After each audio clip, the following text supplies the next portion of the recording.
The Prelude by William Wordsworth. Book 1. Wisdom and spirit of the universe, thou soul that art the eternity of thought, that givest to forms and images a breath and everlasting motion, not in vain by day or starlight thus, from my first dawn of childhood, didst thou intertwine for me the passions that build up our human soul. Not with the mean and vulgar works of man, but with high objects, with enduring things, with life and nature, purifying thus the elements of feeling and of thought, and sanctifying by such discipline both pain and fear, until we recognize a grandeur in the beatings of the heart. Nor was this fellowship vouchsafed to me with stinted kindness. In November days, when vapors rolling down the valley made a lonely scene more lonesome, among woods at noon, and mid the calm of summer nights, when, by the margin of the trembling lake, beneath the gloomy hills, homeward I went in solitude, such intercourse was mine. Mine was it in the fields both day and night, and by the waters all the summer long. And in the frosty season, when the sun was set, and visible for many a mile the cottage windows blazed through twilight gloom, I heeded not their summons. Happy time it was indeed for all of us. For me it was a time of rapture. Clear and loud the village clock tolled 6. I wheeled about, proud and exulting, like an untired horse that cares not for his home. All shod with steel, we hissed along the polished ice in games confederate, imitative of the chase and woodland pleasures, the resounding horn, the pack loud chiming, and the hunted hare. So through the darkness and the cold we flew, and not a voice was idle. With the din smitten, the precipices rang aloud, the leafless trees and every icy crag tinkled like iron, while far distant hills into the tumult sent an alien sound of melancholy, not unnoticed, while the stars eastward were sparkling clear, and in the west the orange sky of evening died away. Not seldom from the uproar I retired into a silent bay, or sportively glanced sideway, leaving the tumultuous throng to cut across the reflex of a star that fled, and, flying still before me, gleamed upon the glassy plain. And oftentimes, when we had given our bodies to the wind, and all the shadowy banks on either side came sweeping through the darkness, spinning still the rapid line of motion, then at once have I, reclining back upon my heels, stopped short. Yet still the solitary cliffs wheeled by me, even as if the earth had rolled with visible motion her diurnal round. Behind me did they stretch in solemn train, feebler and feebler, and I stood and watched till all was tranquil as a dreamless sleep.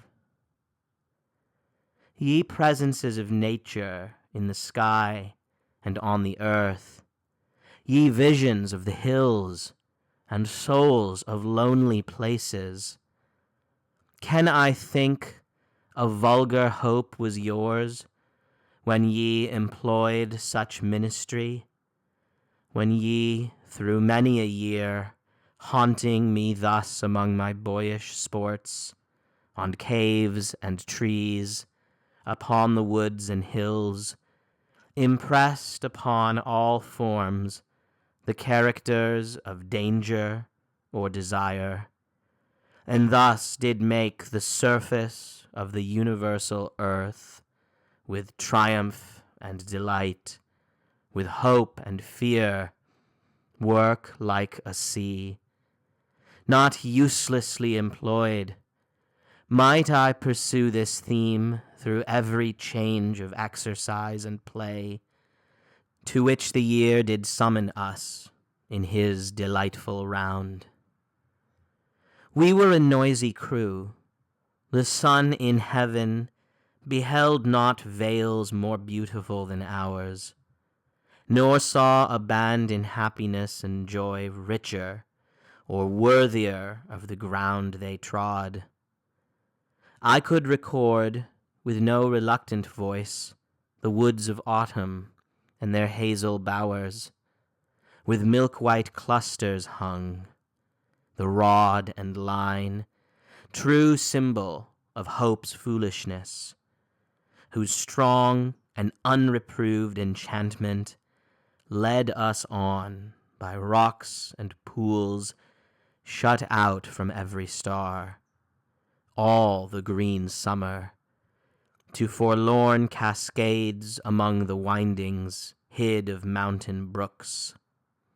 Unfading recollections.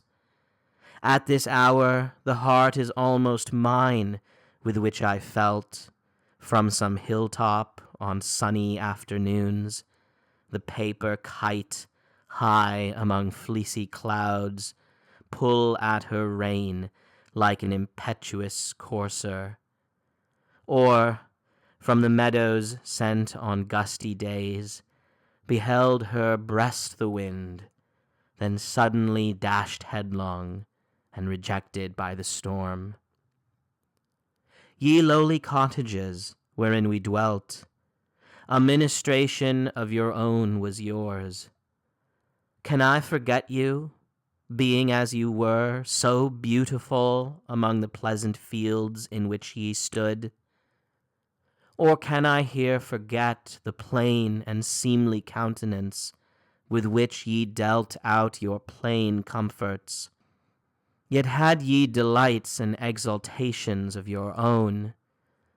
Eager and never weary, we pursued our home amusements by the warm peat fire at evening, when with pencil and smooth slate, in square divisions parcelled out, and all with crosses and with ciphers scribbled o'er, we schemed and puzzled, head opposed to head, in strife too humble to be named in verse.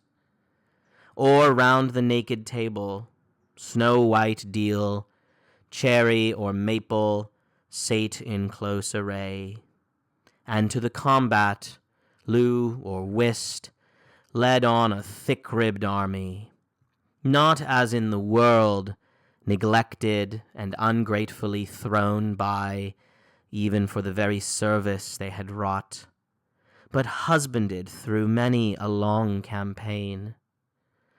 Uncouth assemblage was it, where no few had changed their functions. Some, plebeian cards, which fate, beyond the promise of their birth, had dignified, and called to represent the persons of departed potentates. Oh, with what echoes on the board they fell! Ironic diamonds, clubs, hearts, diamonds, spades, a congregation piteously akin. Cheap matter offered they to boyish wit, those sooty knaves, precipitated down with scoffs and taunts, like Vulcan out of heaven, the paramount ace, a moon in her eclipse, queens gleaming through their splendor's last decay, and monarchs surly at the wrongs sustained by royal visages. Meanwhile, abroad, incessant rain was falling, or the frost raged bitterly with keen and silent tooth, and, interrupting oft that eager game, from under Esthwaite's splitting fields of ice, the pent-up air, struggling to free itself, gave out to meadow grounds and hills a loud protracted yelling, like the noise of wolves howling in troops along the Bothnic main. Nor sedulous as I have been to trace how nature by extrinsic passion first peopled the mind with forms sublime or fair, and made me love them, may I here omit how other pleasures have been mine, and joys of subtler origin, how I have felt, not seldom even in that tempestuous time, those hallowed and pure motions of the sense, which seem, in their simplicity, to own an intellectual charm, that calm delight which, if I err not, surely must belong to those first-born affinities that fit our new existence to existing things, and, in our dawn of being, constitute the bond of union between life and joy.